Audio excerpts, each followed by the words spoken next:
ஒரே மாதிரி ஃபிலிம்ஸ் வந்து பண்ணணும்னு நினைக்கவே இல்லைங்க ப்ரோ. இப்போ ஒரு கார்த்திக் சுப்ராஜ் சூப்பரா சொல்லியிருப்பாரு. அவர் வந்து நான் எல்லா ஜானருமே நான் ட்ரை பண்ணணும் ஒரு டைரக்டரா அப்படின்னு சொல்லியிருப்பாரு. எனக்குமே கிட்டத்தட்ட அந்த மாதிரி ஒரு ஆசை தான். 2ம் வேற வேற டைப் ஆஃப் ஃபிலிம்ஸ் தான்.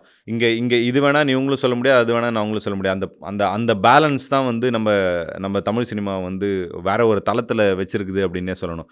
ஏன்னா நமக்கு வர்ற இந்த ஆர்ட் ஃபிலிம்ஸ் மாதிரி அதோட கிளாஸ் வந்து ரொம்ப பயங்கரமா இருக்கு. நீங்க கம்பேரிட்டிவ்லி எந்த இண்டஸ்ட்ரி எடுத்துக்கிட்டீங்கனாலும், அதோட ஸ்டாண்டர்ட் வந்து ரொம்ப ஹையா இருக்கு.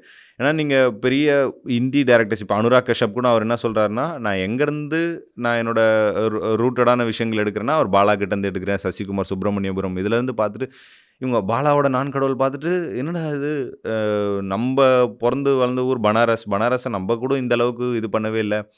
இங்கேருந்து தமிழ் லேண்ட்லேருந்து ஒருத்தர் வந்து இப்படி காட்டியிருக்காரு. ஸோ நம்ம ரூட்ஸுக்கு திரும்ப போய் படம் பண்ணணும். அப்படிங்கிற மாரி அவருக்கு ஒரு எண்ணம் வருது இல்லைங்களா? அதுதான் இங்கே பல ஃபிலிம் மேக்கர்ஸ் வந்து நம்மளோட ஆர்ட் ஃபிலிம்ஸ் வந்து பயங்கரமா இன்ஸ்பயர் பண்ணும். ஓகே. அது வந்து பணம் சம்பாதிக்குது, பணம் சம்பாதிக்கலங்கிற இதுக்குள்ளவே அந்த அந்த கேள்விக்குள்ளே அதை பொருத்தி, அதோட ஸ்டாண்டர்டை வந்து நம்ம கொஞ்சம் கூட குறைச்சிடவே கூடாது.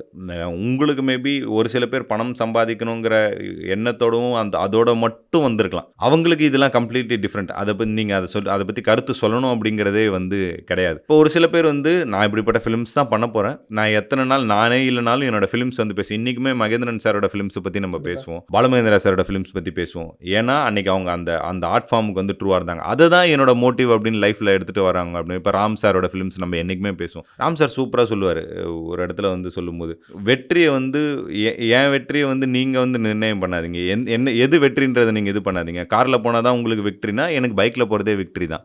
நீங்கள் பெரிய பங்களாவில் இருக்கிறதா உங்களுக்கு விக்ட்ரினா எனக்கு நார்மலான ஒரு வீட்டில் இருக்கிறதே விக்ட்ரி தான். ஸோ ரெண்டுத்துக்குமான டிஃப்ரென்ஸ் வந்து இருக்குது. இதுக்கான டேரக்டர்ஸ் வந்து இருக்காங்க, அவங்கள வந்து ப்ராப்பராக ரெஸ்பெக்ட் பண்ணி அவங்களுக்கான இடம், அவங்களுக்கான ஸ்பேஸை வந்து தமிழ் சினிமா என்றைக்குமே அழகாக க்ரியேட் பண்ணி கொடுத்துட்டே இருக்கு. ஆடியன்ஸ் ரொம்ப தெளிவாக இருக்காங்க. எல்லாருக்குமே அந்த மாதிரி ஃபிலிம்ஸ் வந்து இன்றைக்கி பிடிச்சிருக்கு. இப்போ ஜமா வந்து நீங்கள் கிட்டத்தட்ட பார்த்தீங்கன்னா அது ஒரு ஆர்ட் ஃபிலிம் மாதிரி தான். என்னதான் ஒரு கமர்ஷியல் மீட்டரில் ஒரு சில விஷயங்கள் பண்ணியிருந்தாலுமே அது கண்டிப்பாக ஒரு ஆர்ட் ஃபிலிம் தான்.